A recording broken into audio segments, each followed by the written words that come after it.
How many? How many? How many? How many? 1, 2, 3, 4, 5, 6, 7, 8, 9, 10.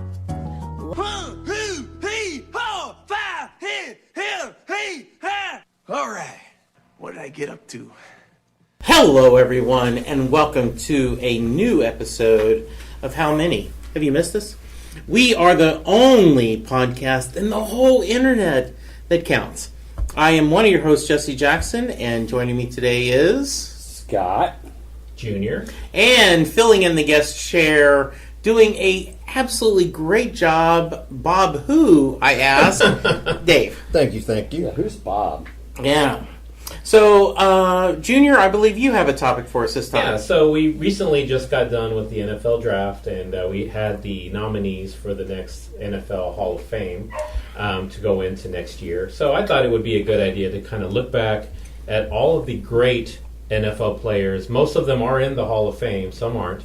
I compiled a list of the great NFL players that have never won a Super Bowl. So a lot of these people will have made it to the Super Bowl maybe multiple times, but they never actually got over the hump and actually won the entire thing. So I have a baseline of about 49, 50 people. So Dave, you have a question? Are you strictly staying with Super Bowl, so not pre-NFL championship type people? Yes, I'm going to go strictly Super Bowls. Okay. And so, and this is kind of dealer's choice on if we think someone is a great player. Is a great player and deserved it. Now, like I said, a lot of these players are in the Hall of Fame, so even though we may not think they were that great, obviously somebody thought that they were good. So like Tony Romo, very controversial, though since he's retired has been beloved. I've always liked Tony Romo, good player, but I don't know if I would put him in the list of great players that who never won a Super Bowl. Romo was a miracle. So he is on my list, okay. And even though he did not, he's not in the Hall of Fame. Okay. Although he may eventually get But there. that's someone like we could discuss. Yeah, that's something that we could have a debate on. Okay, so you said 50. I'm going to go low because I'm more of a homer, a Cowboy-only fan. So I'm going to go 25. Okay, Dave?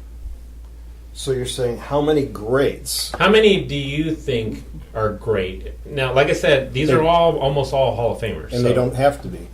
Right. Correct? Yeah, there's only a handful that that are not in the Hall of Fame that are on my list. I think I could come up with 50 that are legit, so I'll go high and say 40. So 40, okay. Yeah. Scott? I'm going high on this one because I think there's a bunch of guys out there that stuck it out with a team and never made it. I was going to go 40, but I'll go 42. Yeah, and I think you could almost make the argument if they made the list, they're probably on there. I mean, this is legitimate. All right, so you have our numbers down, Jesse? Yeah, what would you have said, Junior? So before doing the research, and if I didn't have a baseline or anything like that, I probably would have said like 30. Okay. All right, so I have this list in alphabetical order, so we'll be skipping around to different eras and different teams. So the first person on my list, Alan Page, Hall of Famer for the Vikings. Alan Page was born and raised in Canton, Ohio. As a teenager, he worked in construction and helped build the Pro Football Hall of Fame. In 1988, he was enshrined there. But nothing else about Alan Page followed a direct path. He revolutionized the defensive tackle position. When he came in, he said the coaches wanted him to kind of man this 1 square yard of space, his lane. He never found that particularly interesting. And so you'd see him going through all different kinds of gaps. I remember the name.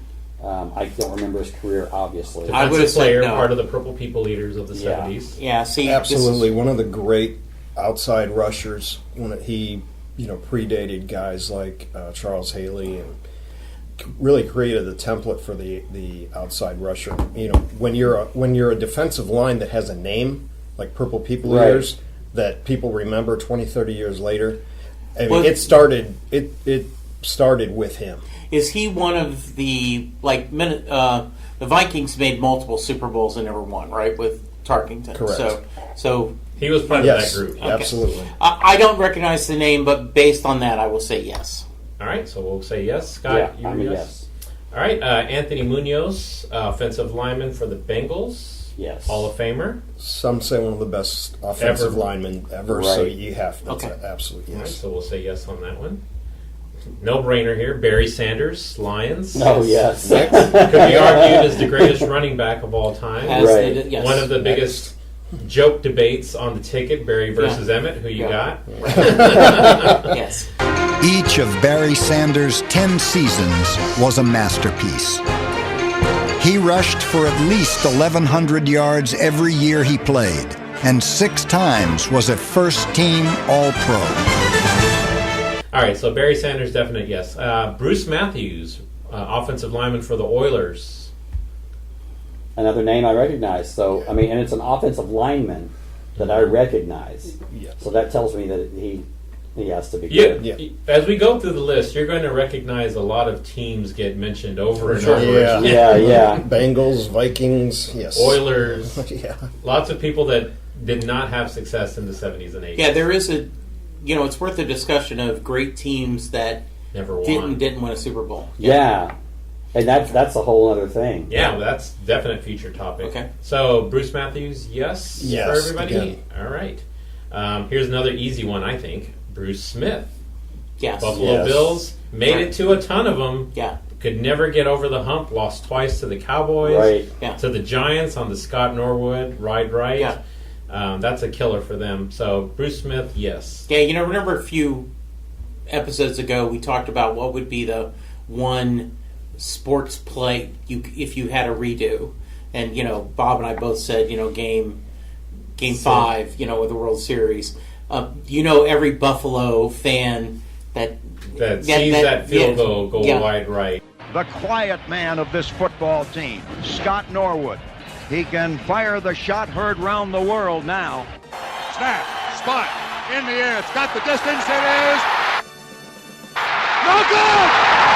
Good! The Giants win their second. If Yeah, they so just- like for me, it would be the 2013 NBA Finals when the Spurs lost to the Heat on Ray Allen's three-pointer in Game 6. But Right. yeah, you're right. A lot of people here will say Nelson Cruz Right. botching that play Yeah. in Game 6 of the World Series. Yeah. All right, next one, Carl Eller, Vikings, another Purple People Eater. then I gotta go with it. Saying yes. Yep. All right, so we'll see. See, we're gonna go 50. We haven't said no. We haven't said no to We haven't anybody. said no to anybody. We may get some debate on this one. Charlie Taylor, Redskins, wide receiver. Yeah, I'm. He is a Hall of Famer. Yes. He is, but he's one of those that has the similar numbers to like Drew Pearson. He's the lower numbers of the early 70s. So, in honor and support of Pearson, no. I say no. Screw that guy. Yeah. You don't have to twist my arm on that one. We'll say no on that. Here's another Charlie Joyner, wide receiver for the Chargers. Part of that Dan Fouts, Yes. Air Coryell attack. Yes, at one time he was the leading receiver. Till all Pearson time. gets in, I say no to every receiver. I don't think we can go that hard. Joyner was exceptional. So Dave, you're a I'm yes. strong. Scott? I don't know the name. I don't actually. I can't. I knew the name. You're. I'm a no. You're a no. I'm a no. So 2 and 2. In honor of our guest. Okay. He sounds pretty passionate about this one. I'm going to give this one a yes. Okay. Chris Dolman, Vikings. Now, he's not part of that 70s Purple People Eaters. He was part of the 90s Vikings defense that had, John Randall and people like that. Was it that iconic? The 90s? Yeah, I mean, you could make a case that he Really? maybe should not count. Were they that iconic? In the 80s and 90s, the Vikings did not really have that many great teams that just missed the cut. But you're talking about the Randall Cunningham, Randy Moss years. Well, I think Chris Dolman was maybe a little bit even earlier than that. He may have been early 90s. He was. He yeah. was. He was only there till '93. Yeah, so he was not Moss Yeah, and Cunningham. no. Right. So I could see a case being made for him not to be part of this list. Okay. So Jesse, you're a no. Yep. Scott? I'm a no. He's a great player, but I'll go on the no. Yeah, I'll go with no also. Chris Carter, another Viking. I will break my no receiver Yeah, I'm rule going and yes say on Chris Carter. I mean, he was a great receiver. He's annoying on his TV show now, but I think we have to go yes on that He's one. annoying as us. Chris Carter of the Vikings has set the new NFL single-season receiving record. The only other receiver who's ever done 1,000 or more, Jerry Rice. What a catch by Carter! Throws to Carter, got it! First down! No substitute for hard work. Make some plays! Come on! What? Y'all haven't stopped us yet! Another broadcaster, Dan Deerdorf, Hall of Famer. Such a monster of a man. Yes. Good God. Yeah. I know him as a broadcaster, not a player, so whatever you guys think. Dave? Leaning lightly, yes. All right, lightly. So you're not very passionate on this. No. One. You know what? Just to make our numbers a little bit more legit, I'm going to go no on this. All right, okay. Now, I think this one is a yes. Dan Fouts. Yes. Yes. Yeah. Yeah, he's a no-brainer, I think. Another no-brainer, another Dan quarterback, Dan Marino. Yes. Oh, yeah. Marino. So he's a yes. Dan Marino is once-in-a-lifetime talent. He had this massive arm, the quickest release. Plus, Dan was cool. He had the hair, he had the tan. Just always looked like he came off the beach to throw a touchdown. Marino had the 2-minute magic that ranked right with the great Montana and Elway. 30 seconds to go. I believe Marino is saying I'm going to spike it. Marino, he throws touchdown, Dolphins! Flame burns inside that man, Dan Marino. Here's one that's part of another one of those great defensive lines from the 70s. Deacon Jones, the Rams. Yes. I think they were nicknamed like the Fearsome Foursome or something like that. Yes. That's an iconic player. Inventor of the head slap, right? Correct. When it was legal. When it was legal. Now you can't get away with that one anymore. Many of Jones's fierce rushes to the quarterback were aided by his use of the head slap, a technique the league ultimately outlawed. The head slap was to do two purposes. One was to give myself an initial head start on the pass rush. In other words, an extra step. Because anytime you go upside a man's head, then they have a tendency to blink their eyes or close their eyes, and that was all I needed. Gale Sayers had a statement out that all he needed was 16 inches. Well, all I needed was a blink of the old eyes, and I was by you. Now, here's one that had a great career, but unfortunately died before he could really finish it out. Derek Thomas, Kansas City Chiefs. Yeah. Yes. Great sack artist. Yes. Unfortunately died in a car crash. So his career was cut short. Still made the Hall of Fame. Stay hard, and in tribute, we say yay. Yeah. Yes. All right. So Derek Thomas is a yes. This one I think is a no-brainer. Dick Butkus. No-brainer. Chicago Bears. Yes. I'm amazed he didn't win a Super Bowl. It is kind those of Chicago Bear teams of the 60s and 70s. Yeah. Well, I think he came in the year after they won the NFL championship. Like he came in like they won in '63, and then the Super Bowl era came, and that's when the Bears. So he just fell missed apart. the cut. Yes. Which is why I guess Jim Brown wouldn't be probably part of this list, right? He didn't play in the era of the Super Bowl. Correct. So unfortunately he couldn't make it. Here's another one that I think is a no-brainer, even though he had a really short career. Earl Campbell, Oilers. Oh, God. Yes. I mean, he was churned out and used, but yes, absolutely. He was used and abused, that man. Yeah, one of the greats. It was a marriage made in heaven. Houston, Texas, and the Tyler Roads. They basically lined him up and ran him 30, 40 times a game. Earl not only makes the ground game go, but sets up Dan Pastorini's air attack as well. We had pretty simple game plans. I'd look at him in the huddle and say, "You tired?" He said, "Yeah." I said, "I'll throw a couple." One guy cannot bring Earl Campbell down. It takes two guys to bring Earl Campbell down. He ran with amazing and destructive power. And one of those that see some of the because of the Texas connection. The Tyler Rose. Yeah, I feel like it's a shame. Like some of these people I have no connection to. It's like, oh, okay, but I'm sure the guys in Buffalo or Minnesota are like, oh, this is a crime. They never won one. So yeah, you want to talk about if people bring up a reversible play. The people in Houston, there was one of those against Pittsburgh. Yeah, I believe the receiver was Mike Renfro, who they called out of bounds, and if they had replay, it would have been a touchdown that would have put them. Right. Yeah. I don't know if it was in the championship game or in the Super Bowl, but they were, the Love You Blue years. Yeah. That was. Wasn't that when he said we're going to kick the GD door down? Yes, exactly. And maybe if only Greg Brady were there to take the photograph to be able to show that he was inbounds. Yeah.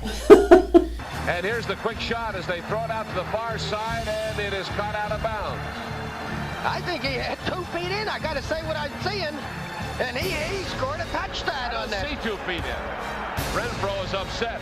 Nobody is called to play. The only thing I remember is seeing the eyes of the official on that side. He looked like he'd seen a ghost. The official did not make any signal. It's a touchdown. There it is. He's in. He was in. Now, another Oiler from kind of that era, Elvin Bethea. I don't know him. Hall of Famer. Yeah. No? See, okay, wasn't there a cowboy named Bethea? I believe there was, but I think this is a different person. I know, I'm thinking so too, but I think that's where I'm getting the name from. That's where it's stuck in my head. He was great, but I don't have a passion vote for him. Yeah, we can skip him then. So we'll say no. Yeah. This one I think is a no-brainer. Eric Dickerson. No-brainer. Rams, Yes. Raiders. Yeah. Yes. Absolutely. With the second overall pick in the 1983 NFL Draft, the Los Angeles Rams selected Eric Dickerson. In his first 4 years in the NFL, he scored 57 touchdowns and ran for nearly 7,000 yards. The first 2 seasons of his NFL career are unparalleled. 1,800 yards as a rookie, 2,105 yards in his second year. Still the single-season rushing record. Another one that I think is a no-brainer, although he later on just kind of became a TV personality, Fran Tarkenton. We just talked about him. Yes. Yep. He was on, Amazing People or something like that. And I remember him hosting Saturday Night Live. Wasn't it That's Incredible? It could be. It was one of those. Yeah, it may have been that. And I'm Fran Tarkenton. Weeks ago, we showed you exclusive footage of the heroic rescue operation performed by the Air Force at the MGM Grand Hotel in Las Vegas. You'll meet some of the men who flew that courageous mission. On tonight's edition of That's Incredible. his Saturday Night Live monologue was, and we will go back to the Super Bowl, and we will lose again. Here's another one another career cut short, but made the Hall of Fame even though he got injured. Gale Sayers, Bears. Oh, absolutely, right? I mean, you watch his highlight reel; it's right up there with Barry and Brian Sanders. song. Yeah, absolutely. Yeah. The whole The Brian original song thing. Yeah, the original. Yeah. In 1971, Billy D. Williams played the role of Gale Sayers in the critically acclaimed film Brian's Song, the inspiring true story of the friendship between Sayers and teammate Brian Piccolo, who is dying of cancer. It's a classic. People, even today, remember the performance. I was always, quietly watching Gale, trying to pick up certain idiosyncrasies. I always sort of equated his running style to ballet. Give me 18 inches of daylight. That's all I need. Here's a couple of Ram linemen. Jack Youngblood. Yeah. Mm-hmm. Yeah, I would say yes on that one. Yes. And Jackie Slater. Yes, offensively dominant. Yes. Offensive lineman. Yep. All right, so here's one that will hurt Cowboy fans. Even though he didn't play his whole career with the Cowboys, he is a Hall of Famer, Jackie Smith. Oh, I love the guy, though, man, so much. I had heard he was, I remember, this is a funny story, I was in college when this happened, and one of my teachers talked about his family was friends with him, and just, he never missed a catch, and just to see that just broke his heart. Yeah, and it's I think probably he has looked at that catch as being the definition of his career, which is terrible. That's the first thing I think of. And that's what his name so many comes people up. think of that. Yeah. When he was such a solid, reliable receiver for years and years and years and years, and he dropped one pass, and it was the pass. It's 3rd down and 3, Dallas at the Pittsburgh 10. Roger back to throw, has a man open in the end zone, caught, touchdown, dropped in the end zone, Jackie Smith all by himself. Oh, bless his heart, he's got to be the sickest man in America. Oh, Jackie was so wide open in the end zone, it was incredible. And he could not hang on to the ball. A catch by Smith would have tied the score. Instead, Dallas had to settle for a field goal and trailed Pittsburgh by 4 points at the end of the 3rd quarter. And Roger says, I threw him a little off, and because Roger's a great guy. I say yes because... he did have to slide to get it, but... I say yes. Right in his hands. I give it to him. Yeah. All right, so he's a yes. James Lofton played with the Packers, played with the Raiders, played with the Bills. Mm-hmm. He was on those Bills teams that lost the Super Bowl 4 times. Right. You guys That's where I know him, yeah. Very easily could have been on a winning team. Yes. Another Bill, Jim Kelly. I think that's Jim Kelly, no doubt. K-gun offense. 1990, you kind of got a feeling early in the season that this was going to be their year. They found something that other teams couldn't defend. In the no-huddle offense, Kelly to throw again. And it is hot! The NFL was left flat-footed by Buffalo's K-gun offense. And I know the Raiders can poo-poo this no-huddle offense, but they've never seen it the way the Bills run it. They just set an offensive pace that made it very hard for defenses to play against. The Bills have done it again! And they had the personnel to make it work. Jim Kelly was a real forceful leader. Stick with him, we're going to get him, we're going to get him. Here's one that's a more recent one. Joe Thomas, who recently retired, offensive lineman for the Browns. Don't know the name. He's actually not in the Hall of Fame yet, but he will be. He will be. And, if you can make a dominant career during some of the worst seasons ever for Cleveland, I mean, he was on teams that won 1 game, 2 games, and they're still saying no doubt Hall of Fame. That's an impressive. Yes, that is very impressive. Well-spoken. We need to put you in the Hall of Fame discussion. You're making the case. That's a very solid case. Yes. Okay. Yes. Okay. Dave. We will relent. Dave, convinced us. Here's another offensive lineman that unfortunately played in an era where the Patriots were not that great. John Hanna. He did make it to 1 Super Bowl, but fortunately they got drilled by the Bears. Yes. But he was another one of those great offensive linemen that, for the most part, his teams were not good enough to ever get that far in the playoffs. If you want to see some great battles, he and Randy White. There are some epic times. I mean, they didn't play each other a lot, obviously New England and Dallas, but when they did, what a combination of pure force meeting pure force. I mean, Hanna was huge for his time. Hanna was special, no doubt. So you're a yes. Strongly. Scott? Yeah, I'm a yes. I'm going to go yes. All right. Here's another John, defensive lineman for the Vikings, John Randall. We talked about him a little while ago, too. Defensive tackle mainly, right? Mm-hmm. I don't recognize. He's a Hall of Famer. Yeah, he had that really dark, eye. Oh, that guy. Okay. He knew karate. He would bring it down. He would do like karate moves on the sideline. He was a 90s, early 2000s Viking. He played on that team that had Randall Cunningham, Randy Moss in 97. I remember He was a scary rusher. I mean, if you were playing his teams, you knew that was a guy that was going to have an impact. He's a guy no that eats question. you. No question. So, Dave, you're a yes? Yes. Scott? I will give it a yes now because I remember who he is. Jesse? Yeah, I'll go with yes. He had the Bryce Harper paint before Bryce Harper did. Right. People just used to have the black, and then he would smear it down. Yeah, kind of almost like a Kiss makeup. Right. Yeah. Safeties aren't the only hitters. Big guys like crazy man sackmaster John Randall laid blows from 1990 to 2003. I hated playing against John Randall. I'll kick your whole family's. We could not block him. One-on-one, he would beat the guy every time. Okay, so here's one that this guy played on a San Diego team that didn't have a lot of success, except for that one year they went to the Super Bowl and got drilled by the 49ers. Then, unfortunately, after his career, committed suicide, but he's still in the Hall of Fame, Junior Seau. Most of his career is with the Chargers. He did have that one stint with the Patriots where he was on the team that went to a Super Bowl, but was unfortunately one of the ones that went up against the Giants and Eli Manning. So he was not able to ever capture that ring. I'm going to say yes. Yeah, I would say yes. All right.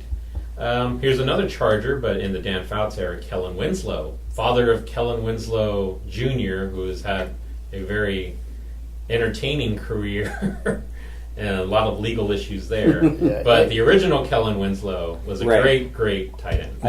He's kind of redefined the position. I mean, he had he had the kind of the in between body, of a wide receiver and a tight end, and he brought pass catching to the tight end position in a way that few others before him had. All right, so you're a yes, Dave. I'm a yes. Yeah. Scott's a yes. Jesse? Yes. And I will say yes.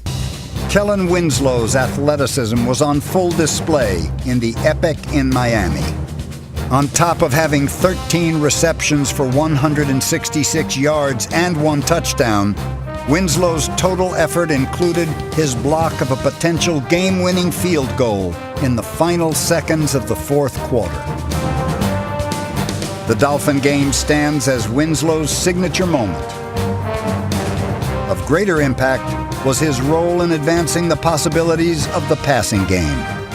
One reason today's NFL looks the way it does is because Winslow's skills took the tight end position to heights it had never been. Here's another Oiler back in the Love You Blue era, Ken Houston. Didn't see him play enough. Definitely familiar with his numbers. Don't remember him. Sounds like a lot of on the fence here. You may be looking at a no, one of the rare I'm no's. looking at a no. We're looking at a no. Just because I've given so many yeses, unfortunately. All right, so we'll say no on that one. Here's one that I think is a no-brainer. Local TCU graduate, LaDainian Tomlinson. Yes. Spent most of his career with the Chargers. I think he had a little stint with the Jets, but great player, won an MVP. Tomlinson led the NFL by rushing for 12,490 yards in the 2000s. Pulling away, what a run! A cut that only few have ever been able to make. The great one, LaDainian Tomlinson. In 2006, he set the NFL record with 31 touchdowns in a season. Into the end zone! Chargers fans are witnesses to history! Sam hates him. Why? Why is that? Because he did the color visors, and he thinks that was an unfair advantage because he kept the sun out of his eyes? Because the defenders couldn't tell which way he was going. And that's why they outlawed it. Yeah. I don't know if it's specifically him, but you can't do that. Yeah, so if you ask Sam Lissman, shout out to who's sleeping right now. All right, so we will give him a yes. Okay. Leroy Selman, Bucks. Yep. Yes. Yeah. Another dominant player for a horrible team. teams. Right. Although there was one year where the Bucks in the 70s yes. made it to the NFC Championship game. Doug Williams, but ended up losing. Here's another one of the fearsome foursome, Merlin Olsen, who, again, another broadcaster later on. Mm-hmm. Yes, and actor. Yes. And the FTD Force commercials, yes. Yep. When someone's had a less than perfect day, send them a pick-me-up bouquet from FTD. So he's a yes, right? He did okay, despite not winning the Super Bowl. So, as you can see, for life. Lots of Chargers, lots of Oilers, Yeah. lots of Vikings, lots of Rams. Another Oiler, Mike Munchak, offensive lineman. See, we're talking about Hall of Famers. How do you say no? But I have to say yes. Okay. Okay, so we'll say yes on that one. Okay, so now this one, if you take the things he did outside of football and put them to a corner somewhere, you can make a case that this may be the most deserving person to have won a Super Bowl, but because he was a great player, again, for bad teams. OJ Simpson. I knew we were going to get to that. I know we were going to get to that, and I was giving a lot of thought to that.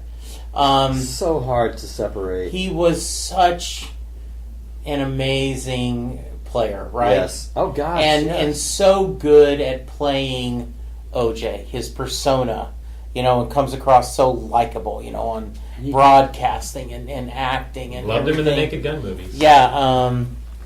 So Nordberg? Yes.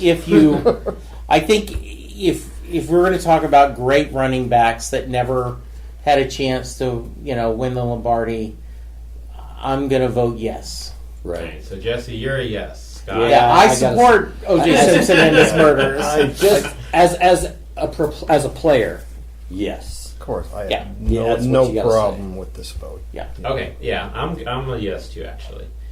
Can you hear me, Juice? Yes, I can hear you, buddy. Yeah, remember when you played for the 49ers? Yeah. Yeah, did you kill Bill Walsh? Here's another one for another Brown, Ozzie Newsome. Yeah. Another one of those tight ends that redefined the position, Yeah. kind of like Kellen Winslow. Yeah.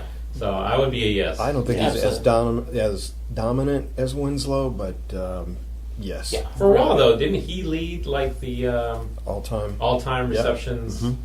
Mm-hmm. We're gonna hit a bunch of Vikings right here. Yeah. Paul Krause. Yeah, he was a safety, I think. Cornerback, some kind of secondary guy. He did lead the league in interceptions, I want to say, 1 year, but... Well, I'm going to vote no because you guys didn't immediately. I mean, I'm kind of using Dave as my barometer. Dave's initial reaction. Yeah, because, when Dave says yes, and then I'm immediately okay. So... Okay, all the damn Vikings. You have that burden. Will be very unhappy with our vote there. Sorry, Paul. VIKINGS, go Vikings, keep Randy Moss or trade him for Philip Buchanan and a number 1 to the Raiders, but just don't trade him in the conference. Go Vikings! Randall McDaniel, offensive lineman for the Vikings. Don't know the name. I knew him. He was a 90s offensive lineman, dominant for his time. But, you don't have to twist my arm to not include him. Okay. But this one, I think, this Viking we do have to include. An amazing career, even though some of it was controversial, went to multiple teams. Randy Moss. Yeah. No doubt. Yeah, I mean... No doubt. See, I thought you were going to go, obviously OJ's the difference, but, I was thinking, T.O. and Randy Moss. And, these... Possibly see later. That you can... Moss was amazing. Mm-hmm. Yeah, especially against the Cowboys. So he had a close call in '97 on that Vikings team with Randall Cunningham, where if that kicker had made the kick, talk about another one that they wish they could have a do-over on, they would have went on to have played the Broncos that year in '98, and the Falcons ended up getting stomped. Yeah. But then when he went to the Patriots, he was part of that undefeated regular season Patriot team that again ran into the Giants and Eli Manning. You would have thought he's sitting there going, "This is it. I I got it, baby. I got it in the bag. This is my time." Okay. So, but he's a yes. With the Vikings, Randy Moss set a rookie record for touchdown receptions with 17. Bomb downfield to Moss. Down there, juggles it. Touchdown! 9 years later with the Patriots, he set the all-time single-season mark with 23. Throughout his career, he was always considered one of the league's most dangerous weapons, but also one of its most explosive personalities. Sonny Jurgensen, Redskins. Yes, I recognize that name, absolutely. All right. I would have thought he would have won some. Now here's another one that I am kind of seeing a trend. There is a lot of receivers here that are on this list that at one time held the most receptions all time. Steve Largent, Seahawks. Mm-hmm. Yeah. I mean, it's hard to argue against somebody that had the all-time lead in receptions at any point in their career. Absolutely. Yeah, I agree. Yeah, and for an expansion team. Yeah. In the 70s. Yep. Such awful uniforms, but yeah. So one we had kind of just discussed a minute ago, Terrell Owens, T.O., 49ers, Eagles, Cowboys. So on the 49ers teams, he didn't really get that close, but on the Eagles, he actually made it to a Super Bowl. Unfortunately, lost to the Patriots. I think he played on a broken leg. Broken leg. Yeah, and you have to take the drama off the, that's my quarterback, and get your popcorn ready, and it's my team. It's my quarterback. And if you guys do that, man, it's unfair. All the drama and craziness and, just one of those typical bad, great wide receivers that are horrible in the locker room. He's an a-hole. And so, but one of those wide receiver divas that he isn't someone I would never say it's a shame T.O. never won a Super Bowl. I would say it's a shame Jim Kelly never won a Super Bowl. Correct. Now, but I would never say that. Now, just thinking about wide receiver divas and how that kind of became popular in the 2000s, one I just realized that's not on this list Calvin Johnson is not on this list. Now, he's not a Hall of Famer. Really? Yeah. But, I mean, there was a period of time where he was one of the most dominant receivers. He seemed like he had hands that were just this big that he could just reach up and... Let's give them both a thumbs up, I think. Big hands, big man. But what impresses peers the most about Johnson's body is how he controls it. To be that big and have that type of body mobility like he does, making those catches and twisting and turning like that, definitely an attribute that any receiver would like to have. His catch radius, you can't do anything to emulate that. Yeah, so Calvin Johnson is a yes? Yeah, I agree. And T.O. I'm abstaining on T.O. Yeah, he's my Kardashian of football players. I understand.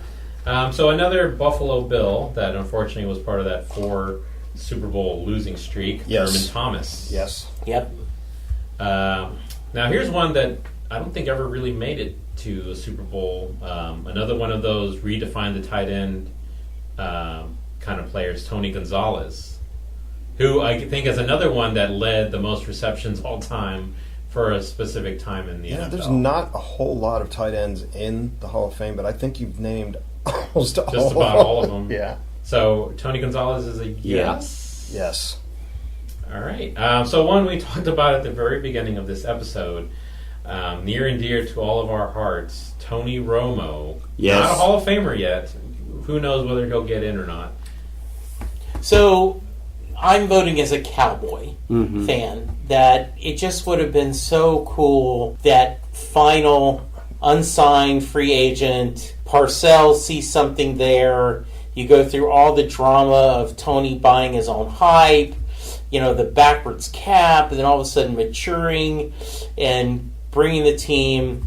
It would have been just a great story to have seen him. And I'm a Cowboy fan too, so of course I would love another Super Bowl. But I think that would have been cool. Yeah, that 2016 Cowboys team where Dak and Zeke were rookies, that was his chance. Even though he wasn't playing, obviously he was backing up. But when they had the best record and the Giants ended up beating him in the first round. 2007. Yeah. Right. That I think that could have been their year too. So yeah. And that's another one of those wish you could have a do-over. Patrick Creighton dropping that pass that could have won that game. And then catch non-catch, right, at Green Bay. So yeah. 4th down and 2. Here's one down the sideline. Pass caught by Des Bryant. They're going to mark him inside the 1. And a brilliant catch by number 88. That was up for grabs, and Des Bryant went up and grabbed it. Okay, so Tony, we're going to say yes, right? Yeah. Just to be on the record, my vote's no. Very nice, Dave. Very nice, Dave. How about it, Dave? Another quarterback that never made it, Warren Moon. Oilers, Vikings. Yes. Yeah. And some of his best years were wasted in Canada. Yeah, so we never really saw his best. But man, that unfortunately that game that he lost to the Bills where they scored 35 in a row, that should have been a team that went further. So he's an absolute yes. All right. Warren Moon withstood the hits, both physically and mentally. By 1987, he built up the strength to turn a weak Oilers franchise into a contender. The finishing touches to the team's turnaround were within his fingertips. When he would throw the ball, you would literally hear this sound come off his fingers. And the last one on my list, not a Hall of Famer yet, did have some drug-related, PED-related issues. Wes Welker. Welker? Welker, yes. Patriots, Broncos, was Brady's go-to during, I would say, the later part of those Super Bowl runs. Is Cole Beasley after this? So Welker, yes. So a couple of, I don't care on this one. You can pick. Yeah. Just to kind of give some diversity to our numbers, I will say no. You didn't mention Archie Manning. Nope, I did not. So, and I grew up in Louisiana. Yeah, that was a lot of bad teams. It was, but he just wasn't good enough. Ooh. Just wasn't good enough. And I agree. Is he a Hall of Famer? He's not a Hall of Famer. He's not. Oh, I agree. I I think Archie Manning, he's known more a little bit of longevity and for his boys. The fact that it's a legacy thing going on there. He was a good quarterback for bad teams, but he's just that. He was good. Yeah, he was not great. He wasn't a right. massive quarterback. All right, so Jesse, you're a yes. Dave, Jesse, write in or some, You want to use an exemption? I know this is near and dear to your heart. Just the Saints were so bad for so long, and he just played and played. And you talk about every once in a while, the once or twice he made the Pro Bowl. I had a real good friend in college, a roommate, who said, Manning went there and went, "What? A line that blocks? Right. What is this?" No, I would not force you guys. I just, shout out to Archie Manning. The Saints were nicknamed the Aints by their own fans. This was before free agency, and Archie had no escape. And yet, his talent would still shine through. When he did find time, the magnificent Manning arm was in ample evidence. And in 1978, Archie was named the NFC Player of the Year on a Saints team that won just 7 of 16 games. I mean, to say that he had like the biggest heart of that team, of that series of teams. Yeah. Where everybody around him was so bad. Yeah. But he played, but he just... Don Meredith? Oh, yeah. I didn't even... Is he a Hall of Famer? He is. Is he a Hall of Famer? I think so. He's a Ring of Honor for sure. He's a Ring of Honor, I know that, yeah. Okay, so that's a write-in. Jesse, are you a yes? Oh, yeah. I'm done. Yeah. Das Cowboy, hell yeah. Turn out the lights, the party's over. They say that all good things must end. Call it a night, the party's over.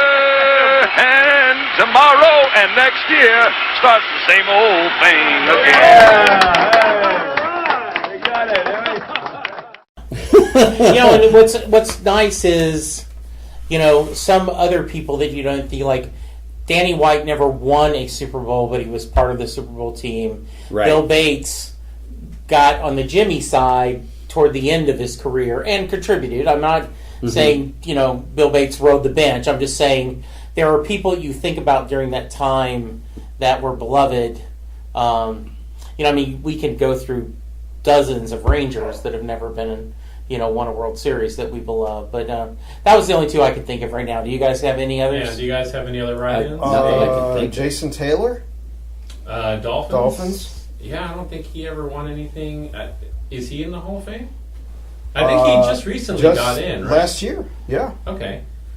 I don't know. I can't speak. He was a defensive end for mainly with the Dolphins. Right.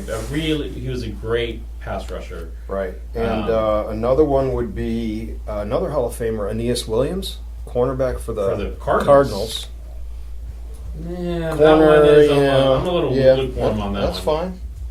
Brian Dawkins. I was trying to think of any other the Eagles quarterbacks that were significant. That Boomer Esiason got there and lost.